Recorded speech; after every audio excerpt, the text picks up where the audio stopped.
L'objectif du Fonds André Riquemans, c'est surtout la formation, et la formation des jeunes en particulier.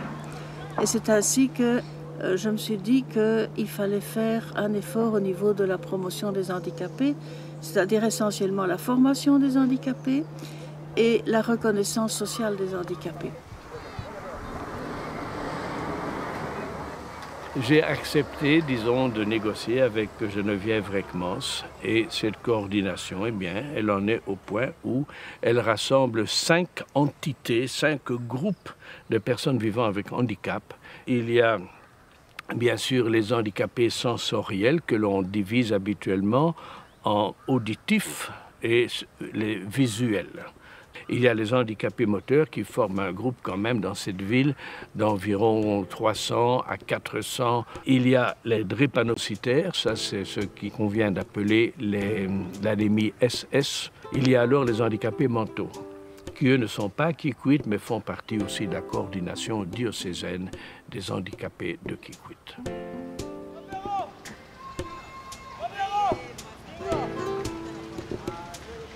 Cette année, nous avons 52 élèves, des aveugles complets et puis il y a des malvoyants. Nous cherchons à rendre ces handicapés aveugles des hommes à part entière. C'est-à-dire, on est obligé que ces enfants puissent être indépendants, qu'ils se prennent en charge et qu'ils soient vraiment utiles pour la société. C'est ça notre objectif. Nous arrivons à aider cet enfant aveugle à se déplacer à seul. Là, au village, il s'est déplacé seulement à l'aide d'une autre personne. Vous les tenez, il arrive à se déplacer. Mais aujourd'hui, si l'enfant arrive ici à l'école, nous lui donnons une canne. À l'aide de sa canne, l'enfant arrive à se déplacer, à prendre une distance sans qu'on puisse l'aider.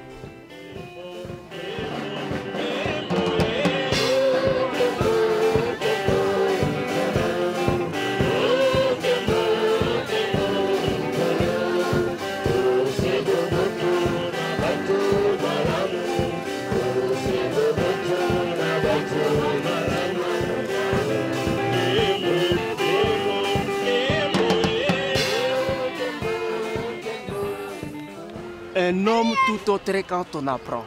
Quand ils sont au village, et ils sont vraiment des enfants qui sont abandonnés presque à eux-mêmes. Mais quand ils viennent à l'école et qu'ils étudient, ils deviennent des hommes à part entière comme les autres. Oui. Parce que ce qu'ils étudient, par exemple à l'école primaire, c'est le programme national. 638 moins 525. J'ai enseigné le calcul écrit. Avec les enfants aveugles, c'est le même programme que nous utilisons, le même document, le même livre, mais la différence est seulement du côté écriture. Ça, c'est le cubarythme. Je ne peux pas faire les calculs sans cubarythme ou sans cube. Il y a tous les chiffres possibles, de 0 à 9. 8 moins 7.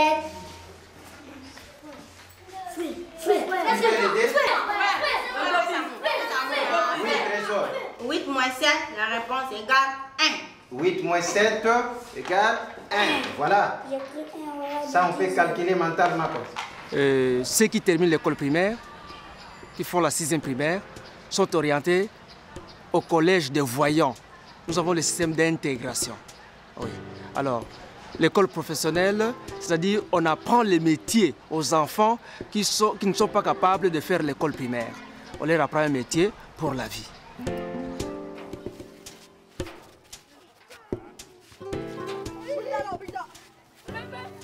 Nous sommes à Kikwit, dans une école des sourds-muets. Et notre école est appelée Botatuba, c'est-à-dire ils parleront. Terminé examen, tout le monde rentre à la maison. Nous poursuivons vraiment un objectif, et l'objectif de l'école, c'est de récupérer ces enfants dans la société, en leur donnant la parole parlée par la lecture labiale. Alors, comme ça, s'ils sont capables de s'exprimer par la lecture labiale, ils sauront bien s'introduire dans la société, se faire comprendre, se faire comprendre aux autres et comprendre aussi les autres.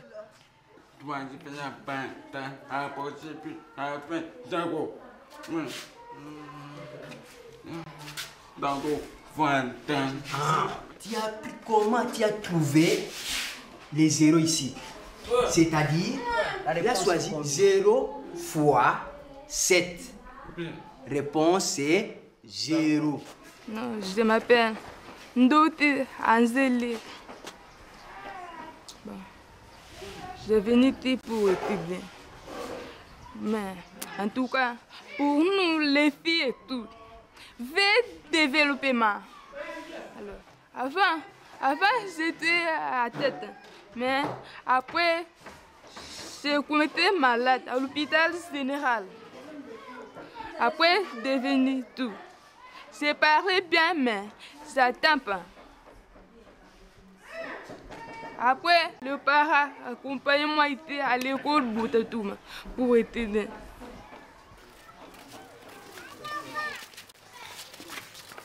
La méthode que nous sommes en train de faire, c'est la méthode verbotonale.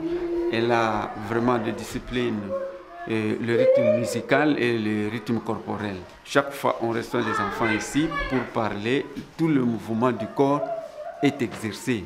C'est comme ça que nous faisons pour faire parler les petits enfants de préparatoire, première et deuxième.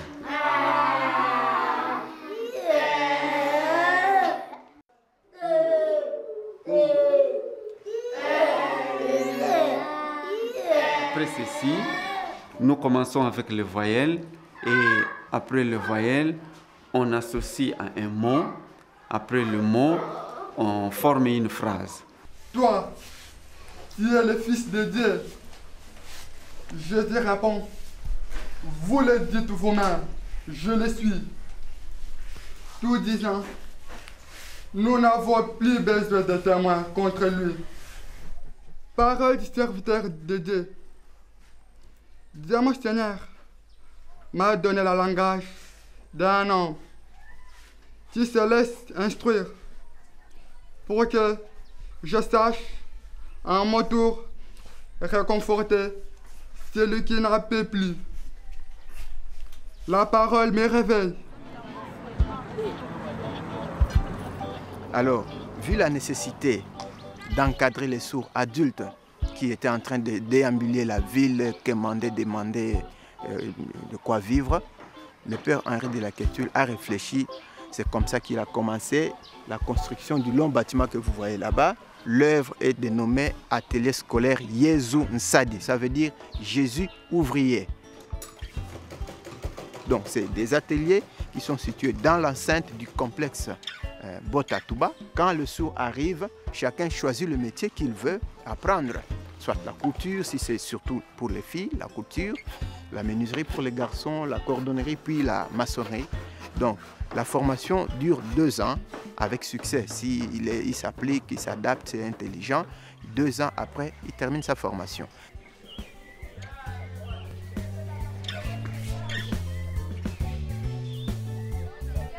À la fin de la formation, nous donnons à chacun l'outillage complet de son métier qui lui permette de travailler autonomement à son compte, chez lui, là où il veut.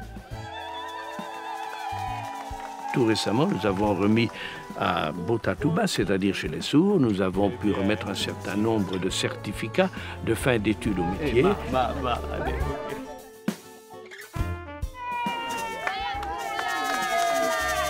On peut dire qu'ont déjà été certifiés, c'est-à-dire ont reçu leur certificat, eh bien, ça en fait quand même, je crois qu'on est avec les 30 premiers, plus 12, on est à une quarantaine. Alors évidemment, une fois que quelqu'un reçoit son kit d'outillage parce qu'il a terminé son service, c'est-à-dire il a réussi le parcours scolaire artisanal, il faut qu'il s'intègre au plan urbain. Ça, ce n'est pas toujours facile. Et de ce côté-là, nous avons des sites que la grosse organisation allemande Miserior nous a permis de réaliser pour, entre autres choses, faciliter l'intégration professionnelle urbaine pour ceux qui auraient réussi leur formation dans nos ateliers. Ici, nous sommes dans un quartier de Kikwit, au plateau, en face du complexe scolaire Botatouba. Le lieu est nommé Misereor 1.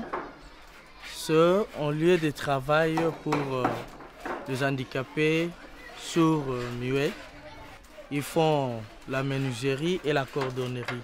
Et puis ce sont des handicapés qui ont terminé leur formation et qui ne sont plus à l'école. Je m'appelle Emmanuel Ngonza. Je suis en train de travailler, je suis le menuisier. J'ai terminé ici à Botatouba. Nous sommes à Botamona, dans le local Misereor 2. C'est un lieu pour les aveugles et malvoyants qui ont fini à l'école des aveugles, mais qui font leur propre métier à leur compte. Nous sommes utiles pour ne pas dire un peu. Nous exerçons quand même les métiers que beaucoup de voyants même ne parviennent pas. Moi je suis menuisier. Je fabrique tous les meubles. Vous avez les voir maintenant. Ça c'est l'armoire. C'est moi qui fabrique ça avec le tabouret aussi. Nous sommes dans les cours de Kazamba. On forme les gens ici en couture et en alphabétisation. Il y a encore des cordonniers qui travaillent ici.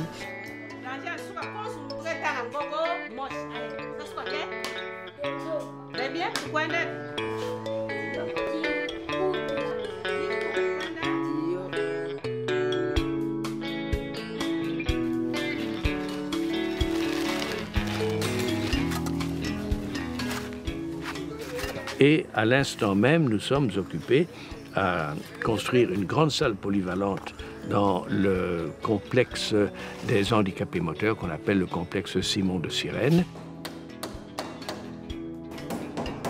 Puisque nous parlons du complexe Simon de Sirène, comme d'ailleurs dans tous les autres centres de formation, ce sont des handicapés qui forment des handicapés.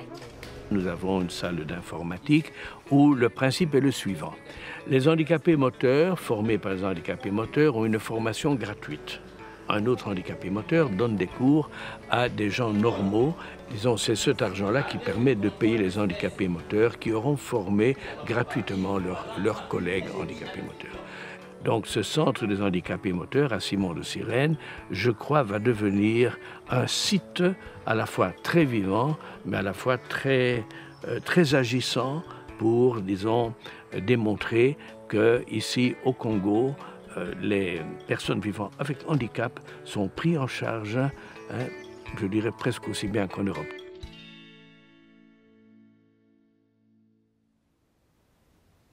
La drépanocytose, c'est une maladie héréditaire génétique.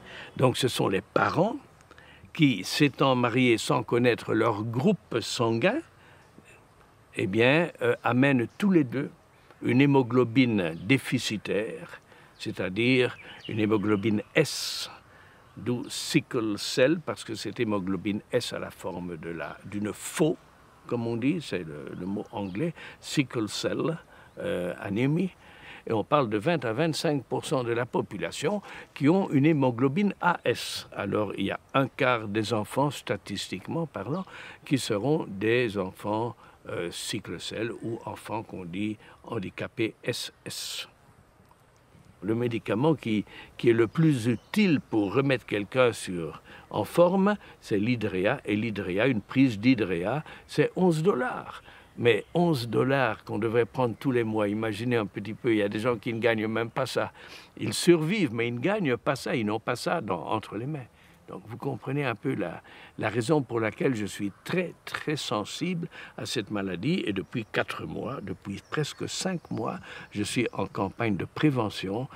Dans notre pays, le Congo en particulier, la drépanocytose se présente comme une maladie en Passimingui qui coûte au moins $10 pour un bon calmant et qu'il faut encore consommer pour chaque mois. Voyons la charge de nos parents, plus un enfant SS. Résultat final, des disputes à chaque instant qui amènent à des divorces à tout moment. Papa na mama kukabwana, kuzabana na tola ya kubalana, kuditesamenga na tola kusala sibala. Yo inatamani sana kutu ya bana SS, na wana na beto.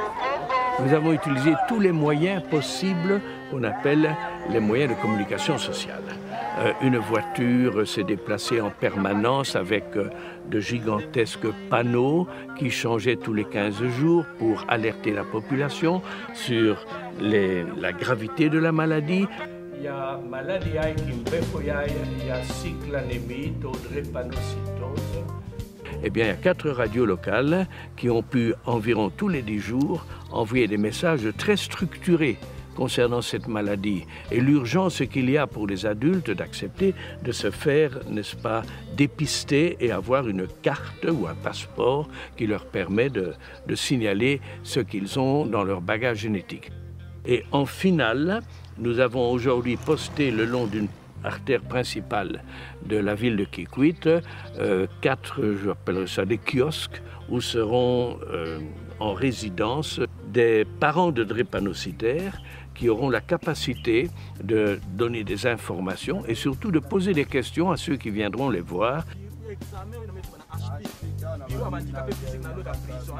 Et diront, ben voilà, on va d'abord vous poser 4 questions. La drépanocytose, c'est quoi?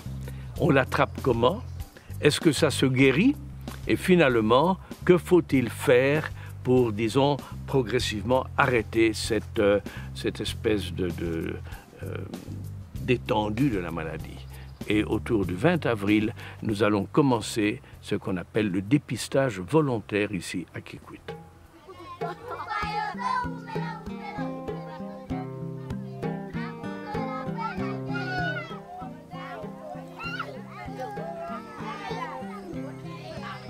Muntu Bonsonge veut dire homme comme toi. Eh bien, je voudrais le titre à ce film parce que je crois que ceux qui se sont effectivement investis pour prendre des images, eux-mêmes se seront rendus compte que, eh bien, des aveugles jouent au foot, des sourds arrivent à énoncer des paroles, des handicapés moteurs ne sont pas du tout bloqués à telle enseigne.